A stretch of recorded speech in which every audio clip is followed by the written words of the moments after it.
आणि यानंतर बातमी आहे इस्रायल हमास युद्धासंदर्भातली।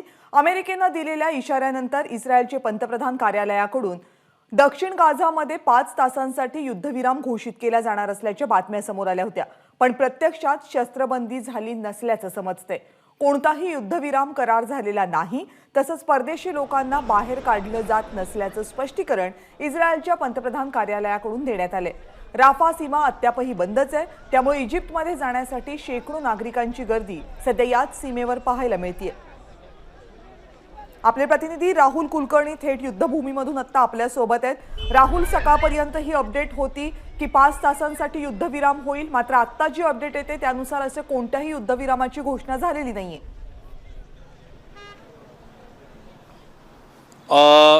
आपण कविता दोन पद्धतीने याकडे बघू। एक म्हणजे भौगोलिक परिस्थिती काय आहे ते आपल्या प्रेक्षकांना सांगू। काय आहे की गाझा पट्टीला ज्या सीमा भिडलेल्या आहेत त्यातला राफा हा जो भाग आहे तो दुसऱ्या देशाच्या ताब्यातला आहे। त्याला आपण असं म्हणूया की तो एक सेफ पॅसेज होता की ज्यावेळेला इस्रायलने असं सांगितलं की गाझा पट्टी ही पूर्णपणे खाली केली पाहिजे आणि त्यांच्याकडे हल्ला झाल्यानंतर ती जी सीमा आहे ती पूर्ण प्रतिबंधित आहे।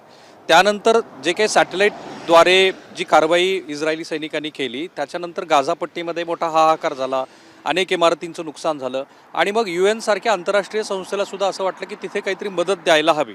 विशेषतः त्याबरोबरच गाझा पट्टीमध्ये अडकलेले जे विदेशी नागरिक आहेत त्यांना बाहेर काढायचं आहे आणि म्हणून तो एक सेफ पॅसेज जो होता, जो राफा बॉर्डर आहे जी इस्रायलच्या थेट कंट्रोलमध्ये नाही आहे, पण त्यांचं अप्रूव्हल लागतं की त्या सीमेतनं तुम्हाला बाहेर जायचं असेल तर तिथून किमान 5 तासासाठी शस्त्रसंधी करावी अशा पद्धतीची भूमिका घेतली गेली, तशा बातम्याही आल्या।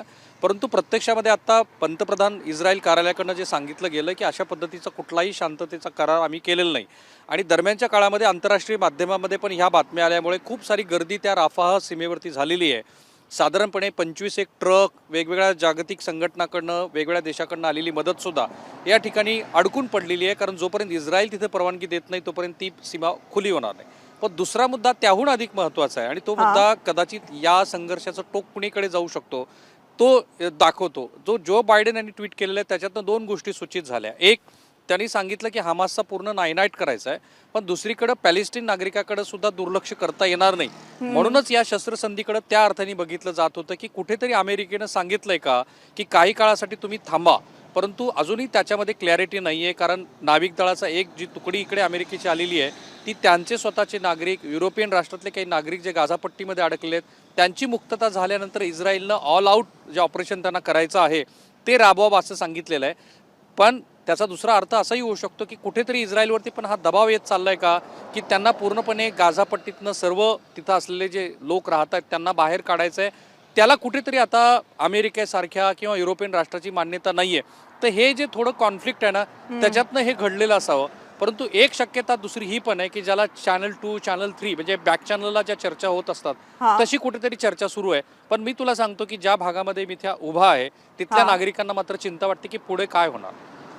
बरोबर आहे, कारण मानवतावादी मूल्यांचा या संपूर्ण युद्धामध्ये विचार केला जायला हवा ही भूमिका पहिल्यापासूनच जवळपास सगळेच देश जगभरातून घेतली जाते आणि पॅलेस्टिनी नागरिक जे या सगळ्या गाझापट्टीमध्ये अडकलेले आहेत त्यांच्या सुरक्षेचं काय हा एक मोठा प्रश्न आता उपस्थित झालेला आहे। कारण वीज, पाणी यासारख्या मूलभूत सुविधांचा सुद्धा सध्या अभाव आहे। त्यामुळे या सगळ्या परिस्थितीमध्ये इस्रायल काय भूमिका घेतं, अमेरिकेच्या इशाऱ्याकडे कसं लक्ष देतं, या सगळ्या संदर्भात पाहणं महत्त्वाचं असेल आणि या अपडेट्स वेळोवेळी तुमच्याकडनं ग्राउंड रिपोर्टमधून जाणून घेत राहू। तुर्तास धन्यवाद राहुल, तुम्ही दिलेल्या सगळ्या सविस्तर माहितीबद्दल। एबीपी माझा, उघडा डोळे बघा नीट।